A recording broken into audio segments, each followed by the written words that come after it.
de la obesidad. Ya, doc. Otra parte de la evaluación para seleccionar a nuestros candidatos a cirugía bariátrica era realizar una esofagogastroduodenoscopía, que esto nos va a permitir analizar problemas en lo que sería el tracto gastrointestinal superior. Y también, como vuelvo a recargarles, es evaluar enfermedades concomitantes que tenga el paciente, enfermedades cardiovasculares, respiratorias, diabetes. eh, y también antes de la cirugía se decía que es importante evaluar si existe o no una apnea obstructiva del sueño.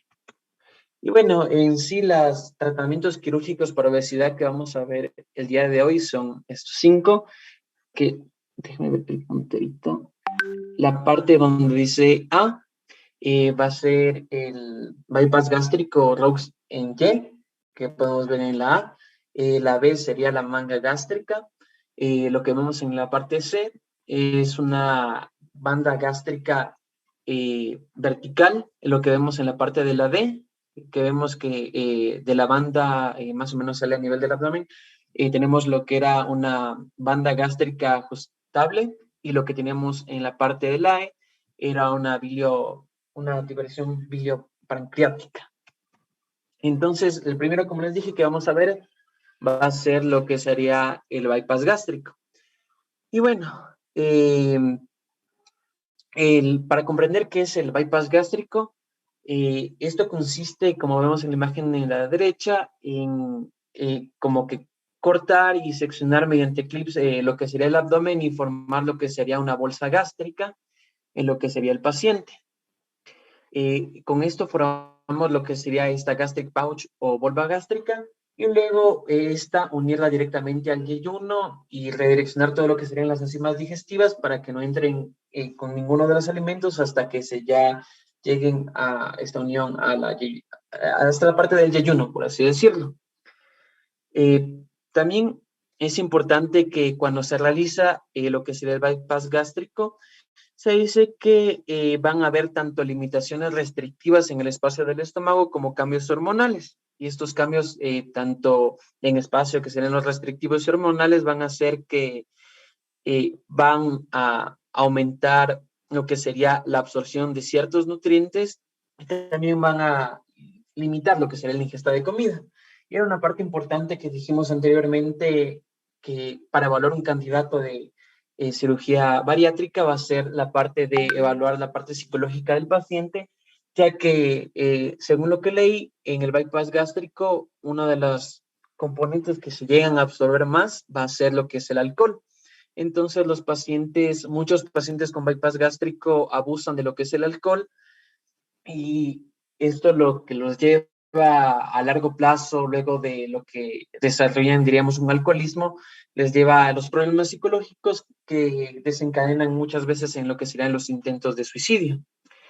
Bueno, primeramente el bypass gástrico se nos decía que antes se hacía a nivel de lo que sería abriendo todo el abdomen, pero actualmente se hace con cirugía laparoscópica, a excepción de que exista al momento cálculos en la vesícula biliar concomitantes. ¿Y por qué? Bueno, se dice que la cirugía laparoscópica al momento de realizar el bypass gástrico era bastante superior a lo que era una cirugía abierta. Teníamos menores tasas de complicación en el paciente y complicaciones postquirúrgicas. Entre complicaciones postquirúrgicas principales, primeramente eran las náuseas y los vómitos dentro del bypass gástrico en la cirugía, y esto se recomendaba hidratación intravenosa, es decir, suero, pequeñas dosis de glucocorticoides, y se nos decía que era bastante importante lo que era el ondansetron para tratar tanto las náuseas como los vómitos. Y bueno, antes de realizar el bypass gástrico como preoperativo, siempre se daba heparina subcutánea profiláctica y cefotixina para prevenir coagulación y como antibiótico. Y aquí les tengo, bueno, un pequeño ejemplo de lo que es más o menos, y les voy a ir narrando cómo más o menos entendí, se hace el bypass gástrico o mediante cirugía laparoscópica.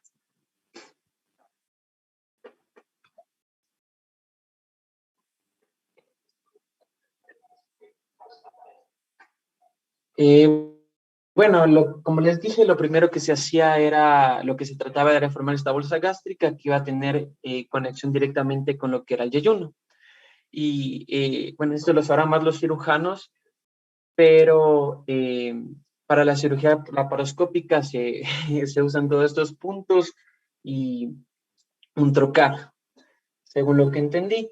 Se decía que primeramente se retiraba lo que era el aumento mayor para poder acceder a lo que es el estómago y la primera parte del intestino delgado. Y según la literatura que estaba leyendo, se comenzaba más o menos a unir esta parte, la primera parte del intestino delgado, bueno, no la primera parte del intestino delgado, sino las curvaturas del yeyuno.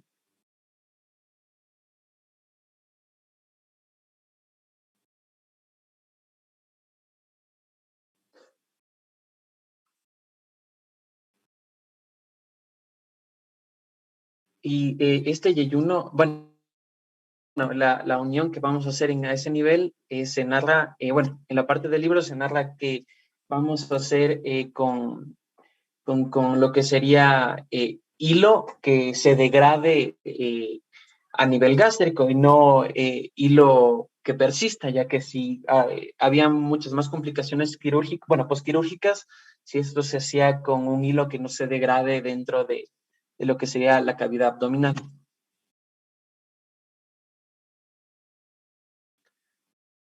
Y bueno, además de lo que sería la unión mediante el hilo de sutura, también se iban a aplicar lo que eran grapas para unir tanto lo que sería la parte del yeyuno y también, como vamos a ver más adelante, para crear lo que sería la bolsa gástrica.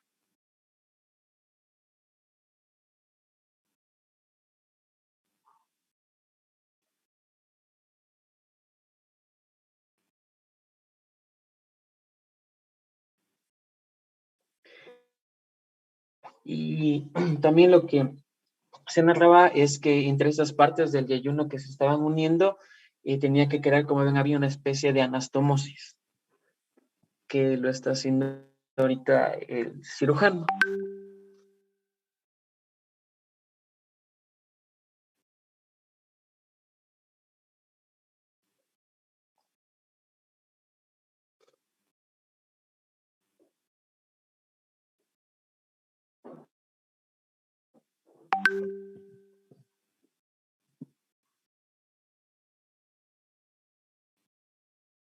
Como les dije, ahí está terminando de crear lo que sería esta anastomosis con estos hilos de sutura que deberían ser aquellos que sí se degraden en la cavidad abdominal.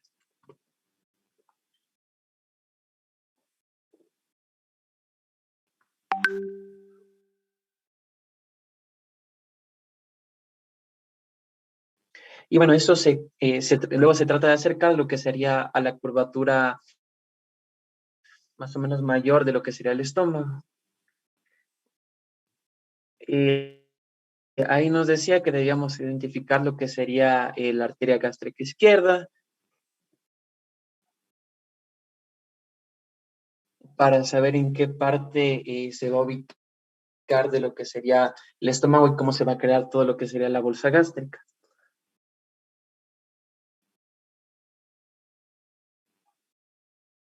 Y se colocaban primeramente esos clips que están viendo allí.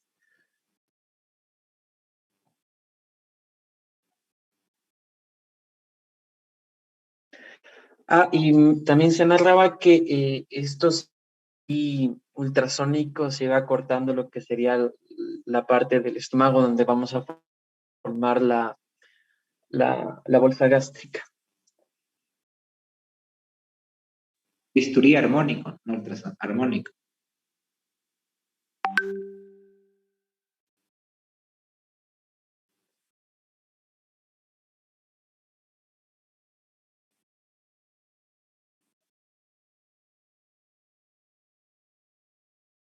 y allí ya se creó lo que sería la bolsa gástrica de este paciente. Y de ahí se procedía a hacer esa la anastomosis gastroduodenal.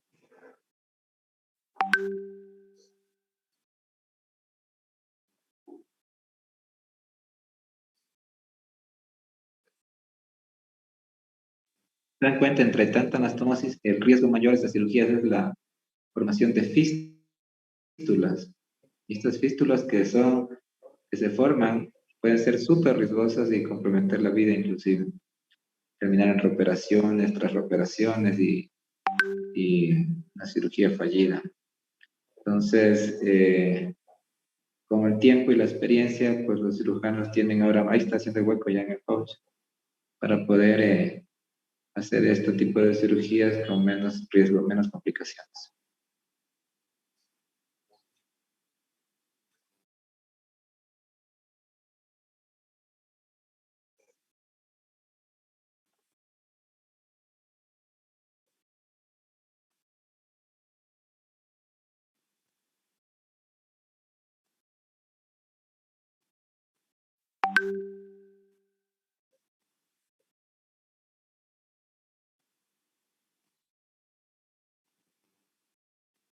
De ahí se está más o menos tratando, se está terminando de formar, perdón, lo que sería la anastomosis. Esa sería gastroduodenal. Bueno, de la bolsa gástrica a lo que sería el yeyún.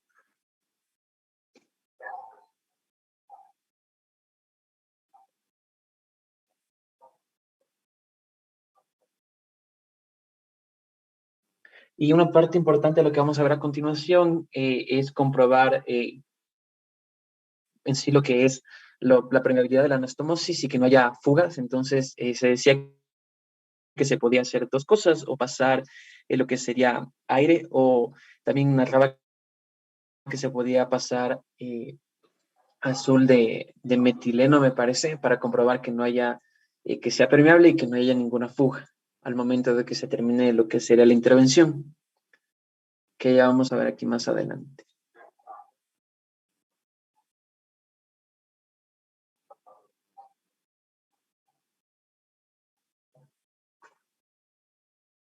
En este caso, se narra que estaban usando lo que es aire para comprobar que no haya ninguna fuga.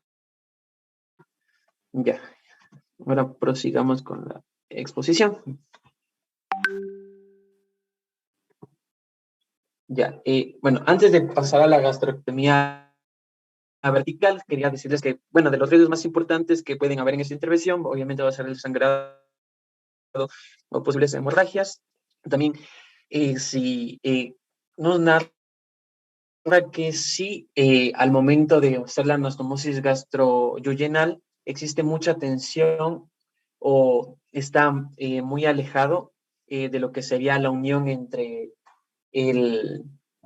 lo que sería la unión de la curvatura mayor con lo que sería el esófago. Podrían provocarse curvaturas o torsiones de lo que sería la bolsa gástrica, y esto podría llegar a hacer que éste se ocluya en sí. También para hacer el procedimiento podrían primeramente provocarse daños en lo que sería el aumento mayor, y al momento de intentar ingresar muchas veces narraba que podía llevar a grandes sangrados y que la pared abdominal sea bastante gruesa. Es importante que, como vemos aquí, el tamaño de la bolsa gástrica es bastante menos que el estómago, y aquí siempre van como a haber bastantes problemas. Primeramente, un problema importante va a ser de absorción de vitaminas, por lo tanto el paciente por el resto de su vida tendrá que seguir tomando complejos multivitamínicos, y también se narra que por lo menos inhibidores de la bomba de protones los primeros 6 meses post cirugía, o en su caso se podrían usar lo que serían prostaglandinas E1, que en este caso iban también igualmente a inhibir un poco lo que sería la secreción de ácido, bajar el pH de lo que sería el ácido gástrico. Los primeros días, obviamente, el paciente va a consumir prácticamente solo alimentos líquidos. Luego de un tiempo va a consumir alimentos semisólidos y ya después tiempo sólidos. Aquí habían bastantes, bueno, algunos problemas que se podían presentar para el paciente. Eh, Primeramente por la pobre absorción vitamínica que va a tener, incluso podrían desarrollar deficiencia de vitamina B1 y luego desarrollar encefalopatía de Wernicke, puede desarrollar lo que sería deficiencias de vitamina B12, etcétera. Ahora vamos a proceder con lo que era la gastrectomía vertical, que sería, en este caso, también se le llama manga gástrica. Y bueno, esto más o menos incluye esta gastrectomía vertical, remover aproximadamente lo que sería un 80% del estómago. Como ven, prácticamente toda la parte de la curvatura mayor se va a excluir.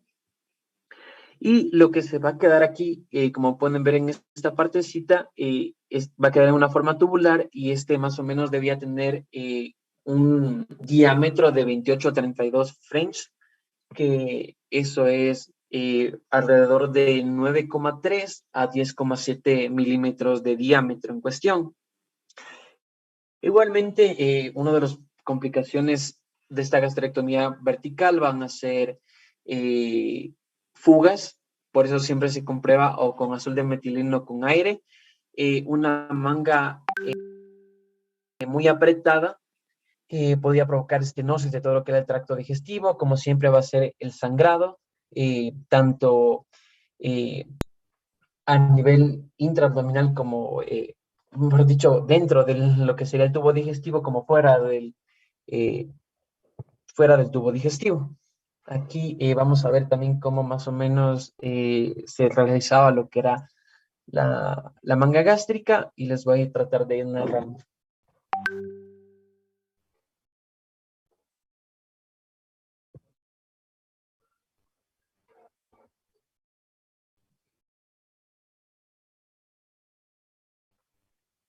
Antes de mostrarles el video, también quería recalcarles que como vemos, gran parte de la curvatura mayor va a ser extraída, por lo tanto, aquí lo que no vimos que a diferencia de el bypass gástrico, aquí tenemos que resecar lo que serían las arterias que irrigan lo que sería la curvatura mayor y encontramos allí las gástricas cortas y las tanto gastroomental izquierda como gastroomental derecha. Y se debería tener especial cuidado resecando estas arterias.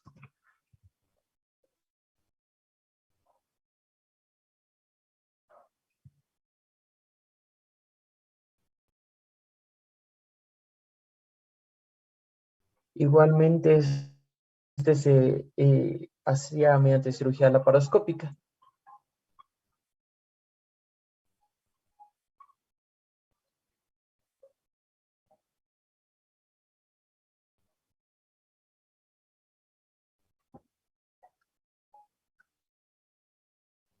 El ángulo de His, por si acaso, es lo que sería el angulito que se forma en esta parte donde está mi flecha, en la unión del esófago con el estómago y la curvatura mayor, a esta altura de aquí.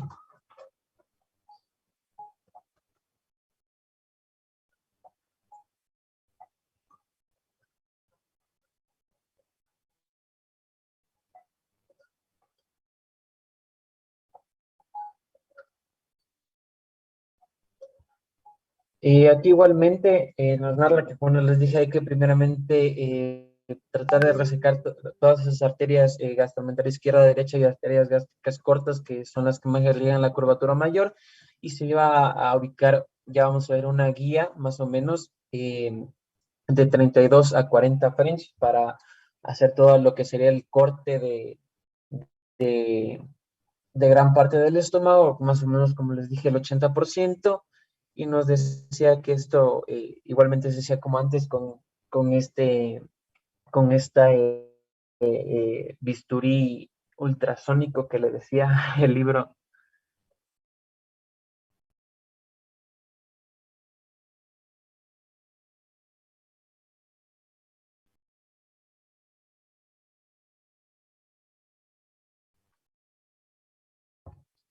Ahí estaba seccionando lo que eran los vasos, las arterias gástricas cortas.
Allí se iba poniendo esta zona, les dije que era más o menos 32 a 40 French, en el video nos decía que este caso era de 36. Y esa va a ser como que la guía para hacer lo que será el corte del estómago, de la sección que vamos a cortar.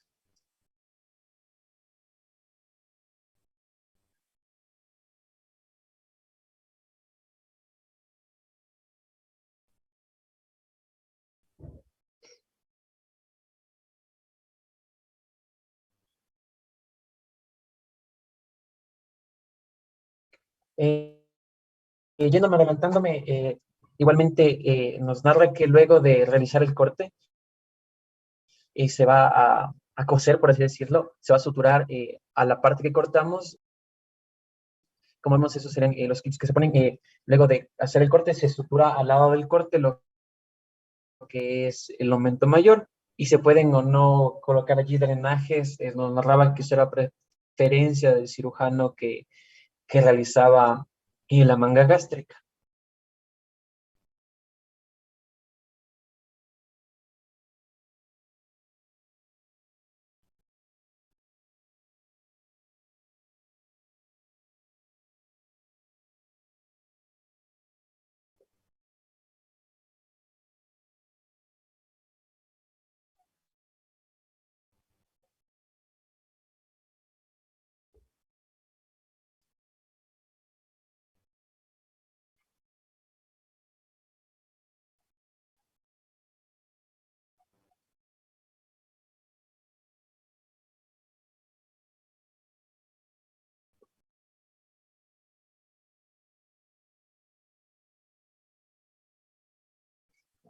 En este caso, ahí está colocando lo que sería para el drenaje. Y allí con azul de metileno estaba comprobando que no haya ninguna fuga. Como les dije, se puede hacer o con aire o con azul de metileno. Y está sacando lo que sería la parte, ahí, bueno, ahí sacó lo que sería la parte que seccionada del estómago. Y allí está uniendo a la curvatura que quedó del estómago lo que sería el aumento mayor.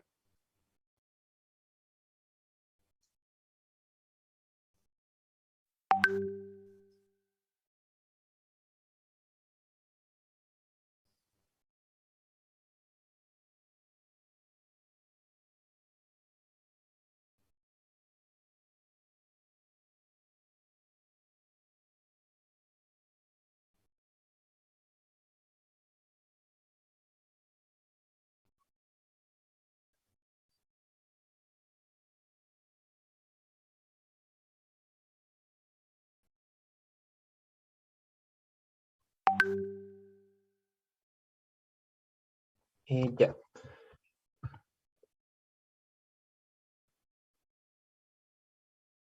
Bueno, más o menos, se me está pasando, aquí, ya, más o menos se nos narra que en alrededor de 8 semanas el paciente va a tener que pasar de dieta líquida a, entonces, como decimos, más o menos en los primeros 2 días se comienza ya con lo que será toda la dieta líquida.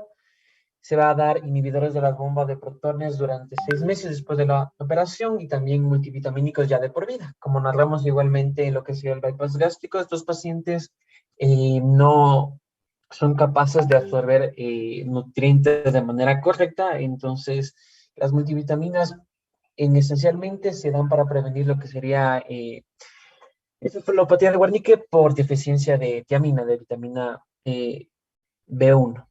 También es importante, como les dije, la dieta va a avanzar a lo largo de lo que sería 8 semanas como paciente ambulatorio, primero comenzando los primeros 2 días con líquidos, luego alimentos que sean semisólidos, como son alimentos tipo puré, y luego vamos a pasar a lo que sería ya la dieta regular. Y también se va a realizar este UGI que consulté, que son más o menos unas imágenes de series de, radiográficas que se van a realizar a lo que sería la parte superior del tubo digestivo para examinar lo que sería posoperatoriamente el tracto digestivo superior y comprobar también el hidropaso de contraste a través de la manga gástrica, sin que ésta se extravase, es decir, igualmente sin que ésta tenga fugas. Luego podemos ver otro tipo de operaciones que les mostré al inicio, que era la banda gástrica, que había una banda gástrica normal y otra que era ajustable. Voy a retroceder hasta esa parte para indicarles. Estas dos, tanto la imagen C como la imagen D, corresponden a lo que sería eh, bandas gástricas. Esta es vertical y la que marcada como D es una banda gástrica ajustable y la tipo E que es una biliopancrática. Aquí era importante recalcar que se nos narra que las bandas gástricas en sí van a ser las bandas, no, la manga, perdón, que es la B, que era la sección, las bandas gástricas C y D eran las menos eficaces en lo que sería la reducción de peso, en este caso que estábamos tratando de tratar la obesidad. Las bandas gástricas iban a ser las con peores resultados para lo que sería la pérdida de peso. Y la que presenta menor mortalidad y menor y mayor pérdida de peso iba a ser la biliopancrática, la tipo E, pero era la menos indicada y se realizaba prácticamente solo el 1% de todas las cirugías bariátricas. De hecho, ya el switch biliar, ese ya no se usa, tiene riesgos bastante de complicaciones, y la banda, no la manga, ¿no? La banda gástrica autoajustable, de un tiempo acá se hizo, pues tenía algunas complicaciones severas, como es la internalización de la banda, es decir, se erosionaba hacia la luz del estómago, y luego tenía que ser retirado quirúrgicamente. Entonces también cayó en desgracia. Esas dos cirugías ya no se hacen acá. La más común, la manga gástrica, que es la gastrectomía vertical, ¿no? Y obviamente en casos selectos del bypass. El bypass tiene más riesgo de complicaciones, más problemas malabsortivos. La manga gástrica es una cirugía más bien solo restrictiva. Funciona por años porque si se dilata el estómago, pues el paciente, si no aprende a comer o no hace ejercicio, vuelve a subir de peso. Sigue. Ya, doc. Como les dije, les dijo también el doc, en las otras operaciones, por ejemplo, consistía ya en la banda gástrica, que se coloca esta banda de silicona que es suave e inflable bajo de lo que sería el esfínter esofágico también inferior. Aquí repetimos la imagen de los tipos de cirugías que se realizan y qué tipo de complicaciones podrían presentar. En cuanto a tasas de mortalidad, el bypass gástrico presentaba 0,2%, para la manga gástrica era de 0,14%, y para la biliopancrática era de 0,02%. También aquí podríamos clasificar las complicaciones quirúrgicas en intraoperatorias, posoperatorias tempranas y posoperatorias, lo que sería posoperatorias tardías. Las tempranas eran dentro de los 30 días posteriores a la cirugía y las posoperatorias tardías serían aquellas complicaciones que se presenten más de 30 días después de la cirugía. Entonces, las tempranas teníamos fugas, lo que sería al realizar la cirugía, tal vez en la parte de la anastomosis es donde más se pueden presentar fugas, también trombosis venosa profunda, embolia pulmonar e infarto agudo del miocardio. Por eso, uno de los criterios para elegir a los pacientes era analizar problemas de coagulación que puedan o no tener los pacientes. Y las posoperatorias tardías encontrábamos lo que eran las estenosis de la anastomosis, la formación de cálculos biliares. Estos se podían presentar después de las cirugías. Y bueno, como les dije anteriormente, si estos estaban presentes antes de realizar la cirugía, en cambio se realizaba una cirugía abierta donde se realizaba la cirugía bariátrica, también la extracción de la, de la glándula. También deficiencias nutricionales, a todo lo que era un complejo multivitamínico al paciente. Eh, Se pueden provocar obstrucciones intestinales, úlceras. Como les dije, las úlceras se presentaban mayormente en las zonas de anastomosis, en la bypass gástrico, en la anastomosis gastroduodenal, problemas de hipoglicemia, también una invaginación intestinal, que, bueno, sería el intestino se mete igualmente dentro del intestino, igualmente dentro de los 30 días se podrían provocar isquemia en lo que es a todo el nivel del intestino, etcétera. Otras complicaciones, como les digo, eh, pueden ser complicaciones también respiratorias y cardiovasculares en el paciente. La más común respiratoria era la embolia pulmonar, y entre los riesgos cardiovasculares encontrábamos el infarto agudo de miocardio. La isquemia intestinal, que era una complicación tardía que eh,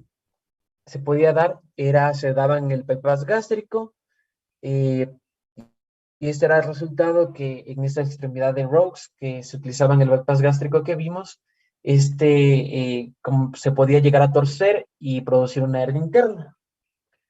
También cuando se produce isquemia intestinal, vamos a tener los signos de isquemia, que iban a ser el dolor abdominal intenso, la hematoquesia y signos de abdomen agudo. Y cuando hablamos de hematoquesia, vamos a referirnos que va a haber un paso de sangre brillante en lo que es el recto. Y bueno, el libro nos narra que la tasa de complicaciones en estos pacientes van a estar bastante relacionados con la experiencia que tenga el cirujano y el hospital donde se realiza el procedimiento. También se nos narra que la embolia pulmonar se puede presentar, bueno, se presentaba mayormente en lo que era mujeres, y eran más o menos la mitad de causas de muertes en el periodo perioperatorio, como una complicación intraoperatoria. Por esto que antes de la cirugía vimos que se daba heparina de bajo peso molecular antes de realizar el procedimiento. Y también para prevenir las embolias pulmonares, también se colocaba lo que era un filtro en la vena cava inferior. Y esto reducía los casos de embolia pulmonar. Me acuerdo que era más o menos del 6,5% a más o menos el 1,3%, si no estoy mal.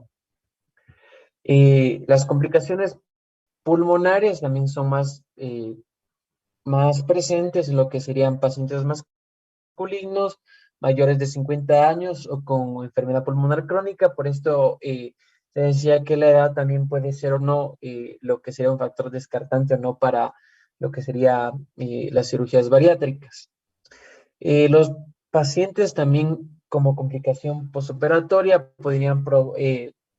tenían lo que sería vómitos persistentes, y esto les daba primeramente un riesgo de neumonía por aspiración y también la deficiencia de lo que era la vitamina B1.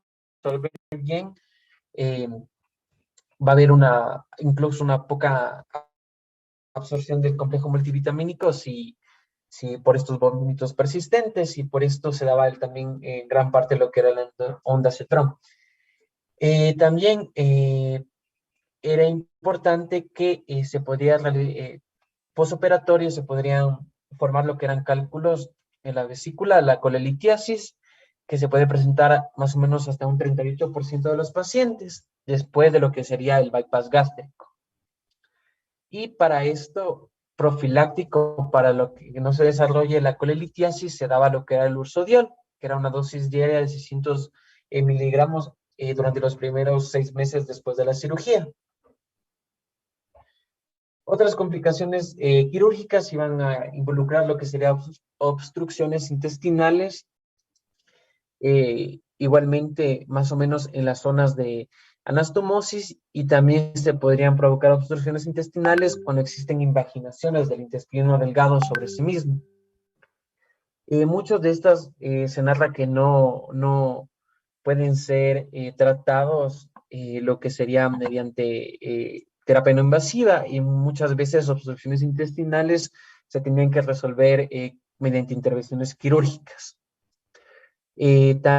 También los pacientes que tenían mayor riesgo a que desarrollen lo que eran estas invaginaciones intestinales son aquellas que han perdido más del 90% de su exceso de peso. Entonces, aquellos pacientes con obesidad, aquellos que hayan perdido ya casi todo lo que sería eh, la grasa abdominal que tenían de más. También una de las complicaciones más grandes eran la formación de úlceras. Las úlceras igualmente en las zonas de anastomosis y en las zonas donde se pueden producir lo que eran fugas. Algo que aumentaba muchísimo la aparición de úlceras era primeramente tabaquismo, aquellos pacientes que posquirúrgicamente no dejen de fumar, el uso de lo que sería antiinflamatorios no esteroides y también el uso crónico de glucocorticoides. Es por esto que se prohíbe fumar, y obviamente también se prohibía bastante lo que era el uso de todo lo que eran los AINES. Igualmente, otra complicación que puede provocar estas úlceras en los pacientes era que estos sean positivos para Helicobacter pylori. Por esto, antes de realizar la cirugía, deben ser tamizados para lo que serían la Helicobacter pylori y ser tratados a tiempo, ya que muchas de estas úlceras igualmente luego no pueden ser tratadas de manera no invasiva, y existían dos métodos, que era mediante endoscopía o mediante otra vez una cirugía. Otra complicación, como dijo el doc anteriormente, era la que se producen fístulas dentro, principalmente en el bypass gástrico, se produzcan fístulas entre la zona de la bolsa gástrica y la parte del estómago que se ha aislado. Y al momento de que se produzca esta fístula y haya un paso de líquidos a través de esta fístula de la bolsa gástrica a la parte del estómago que es aislado, ya no existe propiamente lo que sería el aislamiento, la disminución de volumen del estómago, y por lo tanto no va a ayudar al paciente a lo que sería la disminución de peso. También otra complicación importante era el síndrome de dumping. Y este síndrome de dumping podía ser temprano o tardío. Y este síndrome de dumping era la sensación de un vaciado gástrico sumamente veloz en el paciente. El temprano se daba más o menos 15 a 30 minutos después de comer, y el tardío más o menos 2 a 3 horas después de una comida rápida, de una comida. Y esto se daba principalmente por el consumo de comidas hiperosmóticas. Estas comidas hiperosmóticas, que pueden ser o ricas en sal o ricas en glucosa, provocaban primeramente un efecto fisiológico en el estómago, que va a ser una gran activación del sistema parasimpático, que iba a, bueno, como sabemos, el sistema simpático va a provocar vasoconstricción, el parasimpático vasodilatación. En este caso, al estimularse el parasimpático, iba a provocar primeramente una gran cantidad de vasodilatación en las arterias que están rodeando al estómago, y esto primeramente va a provocar éstasis sanguínea en esta zona del estómago, y también provocaba lo que sería un gran aumento del peristaltismo en esta zona del estómago, lo que contribuía a esta sensación de que la comida pasaba muchísimo más rápido por el estómago, que es en sí la sensación que tiene el paciente en el síndrome de dumping. Y bueno, además de estas comidas ricas en sal o ricas en glucosa, se encontraba que bebidas como el Gatorade, que son que sirven para reponer líquidos, eran muy causantes del síndrome de dumping, y estaban prohibidas en lo que sería en la cirugía bariátrica, especialmente por cirugía, obviamente. Y bueno, para esto, para evitar el síndrome de dumping en los pacientes, se recomendaba en lugar de consumir comidas ricas en sal y en glucosa, se consideraba consumir comidas ricas tanto en fibra y proteínas, como eran carnes, leguminosas y vegetales. ¿Qué factores de riesgo igualmente encontrábamos en lo que sería para todas estas cirugías bariátricas que vimos anteriormente? Eran la edad avanzada, mayores a 65 años, el sexo masculino, el índice de masa corporal alto, que especialmente aquellos mórbidamente obesos, que clasificábamos aquellos con IMC mayor a 50 y también comorbilidades, como eran las enfermedades cardiovasculares, enfermedades pulmonares, problemas, coagulopatías, diabetes mellitus, entre otras. Ahora pasamos también que igualmente los pacientes luego, por cirugía, van a tener lo que serían deficiencias nutricionales, principalmente deficiencias en lo que son vitaminas y electrolitos. Y estos se presentaban más o menos en el 17% de pacientes que se sometieron a lo que sería el bypass gástrico. Es por esto que les dije que era importante que las pacientes tomen complejos multivitamínicos de manera posoperatoria de por vida. Y además, otro riesgo para estos pacientes será que muchos de estos presentan gran cantidad de vómitos eh, que incrementan estas deficiencias nutricionales. Y las vitaminas que se dan en este caso iban a ser la vitamina B12, hierro, folato, calcio y las vitaminas liposolubles que eran la A, la D, la E y la K. El principal riesgo en las deficiencias de vitaminas notábamos que era la deficiencia de etamina que nos llevaba a esta síndrome de Wernicke, encefalopatía de Wernicke. Se nos decía que sí, el paciente podría tener déficit de vitamina B2 en el caso de lo que sería la manga gástrica. Sin embargo, en el bypass gástrico era menos probable, mejor dicho, estos pacientes no presentaban deficiencia de vitamina B12, ya que la parte del estómago que ha sido aislada terminaba secretando lo que era el factor intrínseco para que se una a la vitamina B12 y sea absorbido en el intestino delgado. Igualmente, eh, estos pacientes iban a presentar deficiencias de calcio, hierro y folatos, por lo tanto estos también se daban conjuntamente con los complejos multivitamínicos. Los principales resultados que presentaba la cirugía bariátrica en cuanto a la reducción de peso en los pacientes obesos era que al menos el 61,2% de los pacientes que se sometían a estas cirugías tenían una pérdida sustancial de peso. Muchos otros casos se decía que los pacientes no son capaces de someterse a todo lo que implica el posoperatorio de las cirugías bariátricas y como les indiqué, eh, siempre va a llevar allá varios cambios en el estilo de vida. El más notorio va a ser que los pacientes van a tener que comer muchas más comidas al día, pero en menor cantidad. ¿Ya? En este caso, para lo que sería el bypass gástrico, la efectividad era del 61,6%, para la manga gástrica era del 70,1%, y para la banda gástrica era tanto la vertical como la ajustable era más o menos del 68% y la del ajustable era del 47,5%. También entre otros resultados que encontramos, es que se van a reducir lo que era la incidencia de ciertos tipos de cánceres relacionados con la obesidad, como eran los adenomas de esófago, los cánceres de mama en mujeres posmenopáusicas, cáncer de cervix, linfoma no Hodgkin, también lo que era mieloma múltiple. También en sí, además de prevenir, bueno, no prevenir, sino reducir la incidencia de estos tipos de cánceres relacionados con la obesidad, también se reducía la mortalidad por otro tipo de enfermedades relacionadas con lo que era la obesidad, especialmente la diabetes, y luego lo que serían las enfermedades cardiovasculares.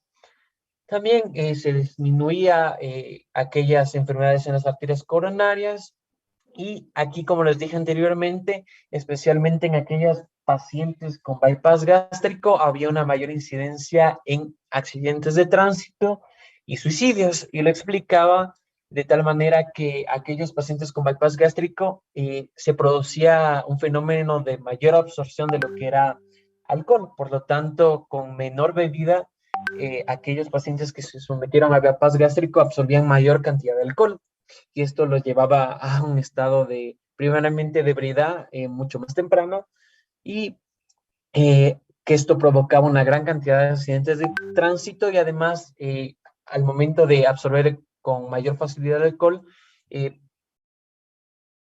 mucho más temprano, mucho más rápidamente, que les provocaba este problema de abuso del alcohol y los llevaba a lo que sería un problema de depresión que aumentaba las tasas de suicidios en estos pacientes con bypass gástricos. Igualmente, los beneficios se pueden resumir primeramente en menor mortalidad, menor morbilidad, menores síntomas gastrointestinales, como los dolores abdominales, la acidez estomacal, la hinchazón abdominal, y también se resolvían lo que sería la apnea del sueño, principalmente. Se mejoraban todos los que eran los factores de riesgo cardíaco, como sabemos uno de los principales factores de riesgo cardíaco es la obesidad y también la diabetes mellitus, y se reducía bastante y se mejoraba la enfermedad por reflujo gastroesofágico. Igualmente, al momento de la pérdida del peso y la reducción de la obesidad, había un mejor control glucémico en los pacientes con diabetes mellitus tipo 2, que esto explicó ya Josué en lo que era el metabolismo y la fisiopatología de la obesidad y obviamente una mejora en la calidad de vida del paciente. Luego teníamos, luego de las cirugías, un tratamiento endoscópico para todas las complicaciones que se producían en las cirugías bariátricas. Primeramente, una de las complicaciones, como hablamos, era la ulceración de los pacientes, úlceras que se podían presentar en las zonas de fuga y en las zonas de anastomosis, que estas se desarrollaban, eran unas complicaciones tardías, mayores a 30 días y dentro de los primeros 3 meses luego de la cirugía.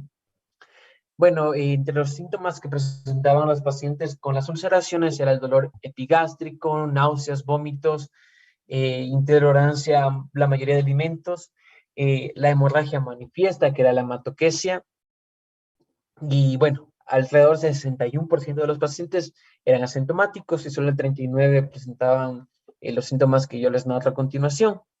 Y bueno, la ulceración en sí se daba por pequeñas cantidades de ácido que se producían dentro de la bolsa gástrica, en el caso del bypass gástrico, sino en la parte que quedó del estómago en caso de la manga gástrica. Y este ácido que se producía, este exceso de ácido que se producía dentro de la bolsa gástrica podía provocar lo que eran reflujos.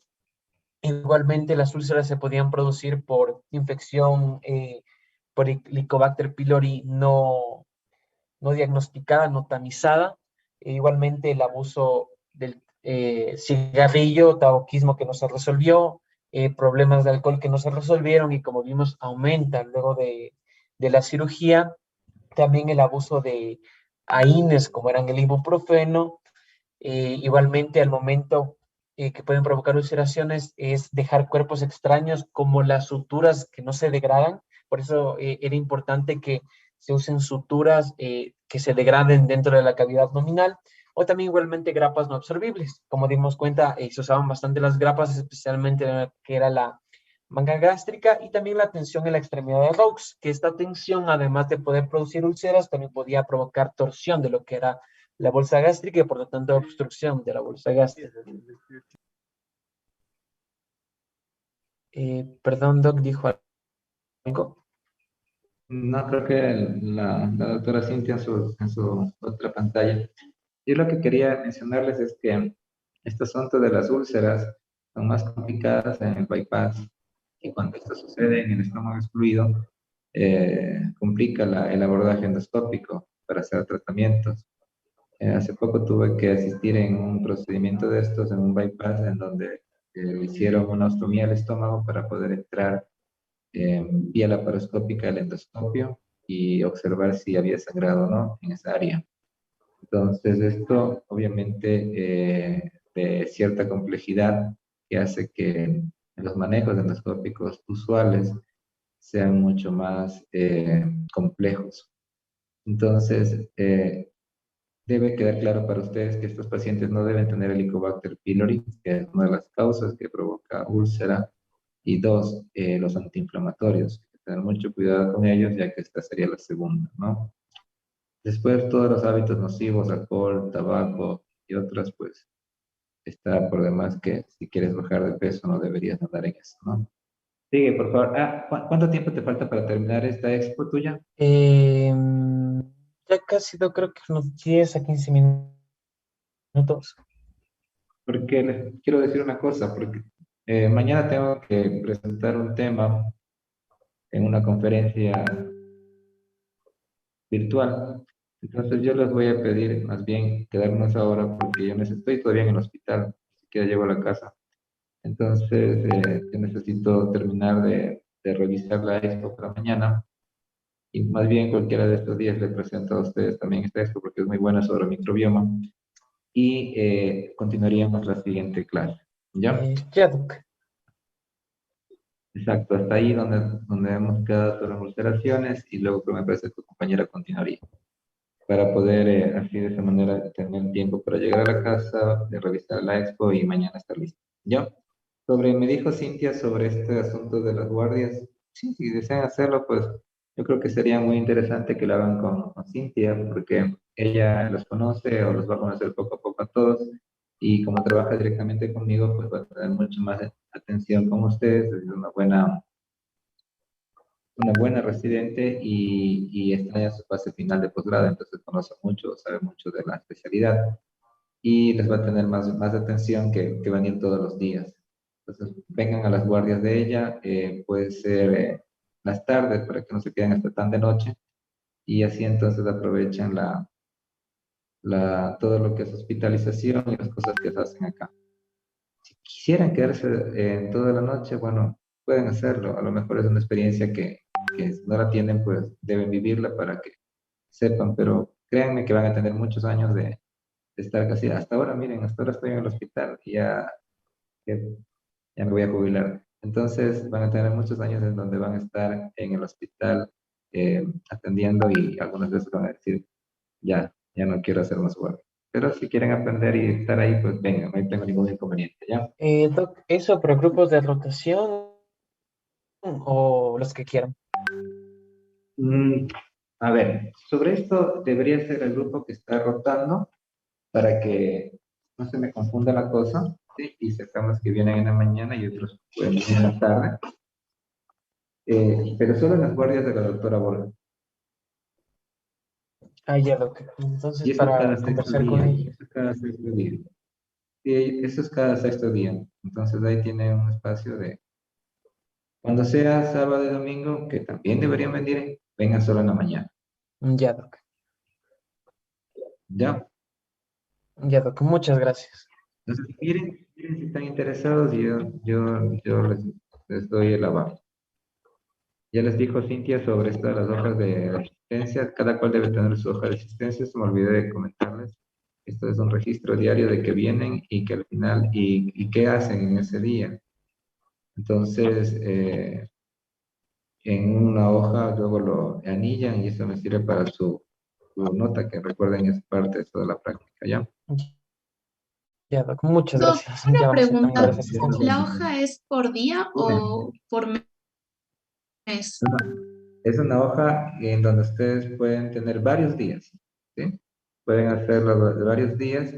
Lo único que tiene que estar ahí, recuerda, es el nombre de, a ver, la fecha, en este caso, el tema del el día, lo que hicieron, la firma de la doctora Borja y al final mi firma. ¿Ya? Bueno, es individual, no, no es por grupo. Ya entonces nos vemos, que pasen bien. Gracias, Gracias. Doc. Gracias. Hasta luego.